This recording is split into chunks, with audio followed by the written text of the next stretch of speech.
नमस्कार।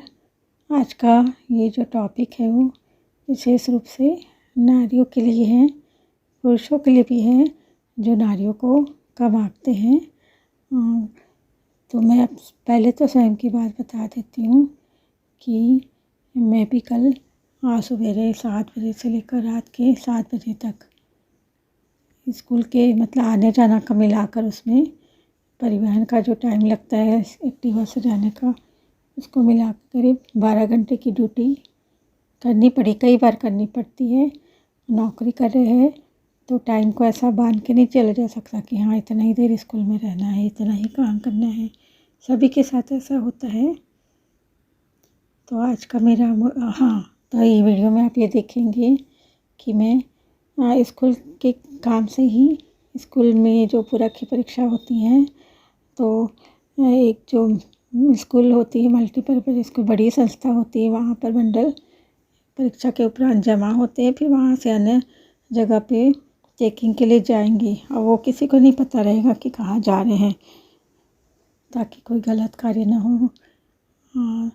तो उसी कार्य से मैं एक बड़े स्कूल में गई थी। वहाँ एक बच्ची है, वो मोटरसाइकिल चला रही थी। तो मुझे अच्छा लगा जब लड़कियाँ अपने पैरों पर डिपेंड होती है। कुछ हिम्मत वाली लड़कियाँ रहती हैं, उनको देखकर मुझे बहुत ही अच्छा लगता है। तो आज मेरा मुख्य टॉपिक है कि क्या केवल नारी श्रद्धा है। तुम दान कर चुकी पहले ही जीवन के सोने से सपने, नारी तुम केवल श्रद्धा हो, विश्वास रजत नाग पगतल में।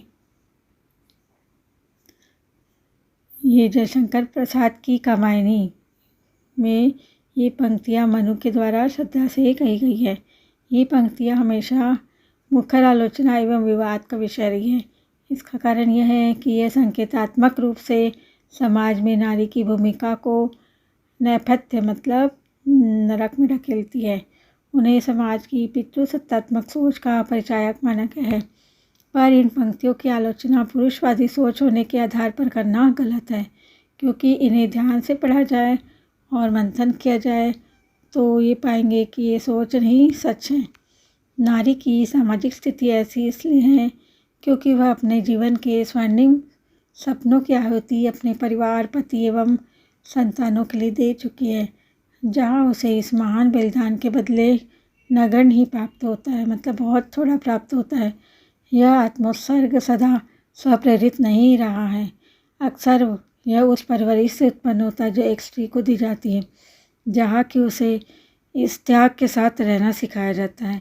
अत्यधिक आश्चर्य की बात यह है कि अपनी संतानों के सबसे करीब माँ होती है। वही माँ जब अपने पुत्र और पुत्री में भेद करती है तो वही भेद समाज में लैंगिक असमानता का आधार बन जाता है। समाज की कुछ भूमिकाओं की अपेक्षा एक पुरुष से की जाती है एवं कुछ की अपेक्षा एक स्त्री से। उन्हीं अपेक्षाओं पर लैंगिक असमानता पल और बढ़ रही है। यह बात नारीवादियों को समझनी होगी कि मुख्य मुद्दा जो है वो सशक्तिकरण नहीं है, बल्कि लैंगिक समानता है। यानी कि बालक और बालिका को समान रूप से दृष्टिकोण रूप से देखिए, माँ भी देखिए, न कि किसी के लिए कम न किसी के लिए अधिक है। मतलब सशक्तिकरण की बात न पुरुष के लिए की जानी चाहिए न महिलाओं के लिए, दोनों को समान रूप से देखा जाना चाहिए। आखिर ट्रेन और बसों में महिलाओं के लिए सीट क्यों आरक्षित हो,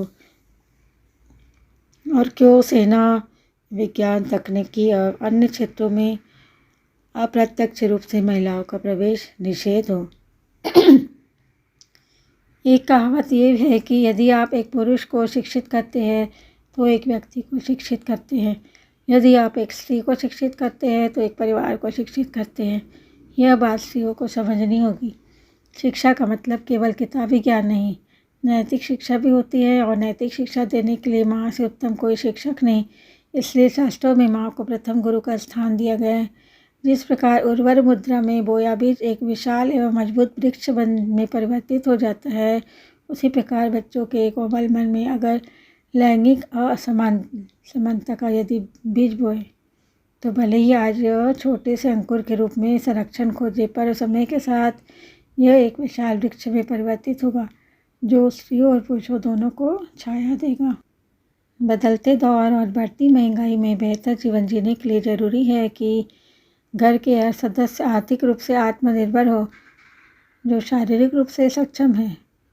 दरअसल जब आप फाइनेंशियली इंडिपेंडेंट होते हैं तो अपने लिए एक बेहतर जीवन चुनने में आसानी होती है।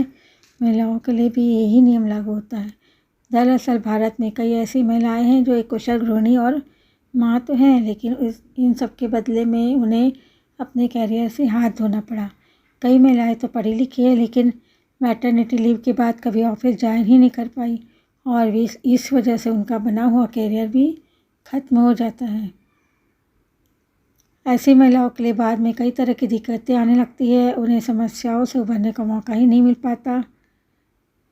तो हम बात करते हैं महिलाओं को आत्मनिर्भर होने के क्या फ़ायदे हैं। एक तो है घर खर्च में मदद कर सकती है। जब एक महिला आर्थिक रूप से आत्मनिर्भर होती है तो वो अपने परिवार को हर तरह से सपोर्ट कर पाती है। महंगाई के इस युग में केवल एक इंसान की सैलरी से घर चलाना कठिन हो जाता है। आप तो देख ही रहे हो कितना महंगा हो गया सब कुछ। ऐसे ही महिला की आमदनी घर खर्च को काफ़ी आसान बना देती है। अगला पॉइंट है सेल्फ रिस्पेक्ट, मतलब खुद का सम्मान, आत्मसम्मान। जब महिलाएं खुद काम करती है, खुद कमाई करती है तो उन्हें हर छोटे बड़े खर्चों के लिए पति से परमिशन मांगने की या पति से पैसा मांगने की ज़रूरत नहीं पड़ती। कई पति कुछ देते ही नहीं हैं तो इसलिए वो अपना खर्च खुद कर सकती हैं। अगला पॉइंट, वैसे तो बहुत सारे पॉइंट हैं लेकिन कुछ मेन पॉइंट्स बता रही हूँ मैं। रहती है सम्मान से। जो महिलाएं आर्थिक रूप से आत्मनिर्भर होती हैं उन्हें घर परिवार में अधिक सम्मान मिलता है। हालांकि सच है कि एक गृहिणी का कार्य अधिक कठिन होता है, लेकिन फिर भी हमारे समाज में उनके काम को अहमियत नहीं दी जाती। लेकिन अगर आप आत्मनिर्भर हैं तो रिश्तेदार और पड़ोसी भी आपको एक सम्मान की दृष्टि से देखते हैं। अगला पॉइंट है प्रताड़ना सहने की मजबूरी नहीं।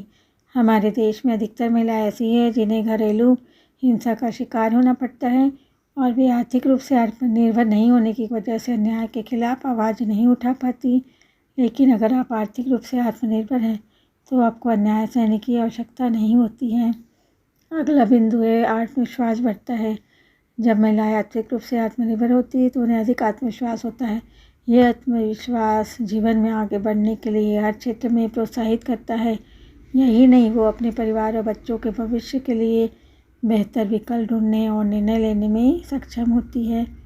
और भी है, आप देख सकते हैं, मतलब आपको पता है कि और भी क्या फ़ायदे होते हैं आत्मनिर्भर महिलाओं के।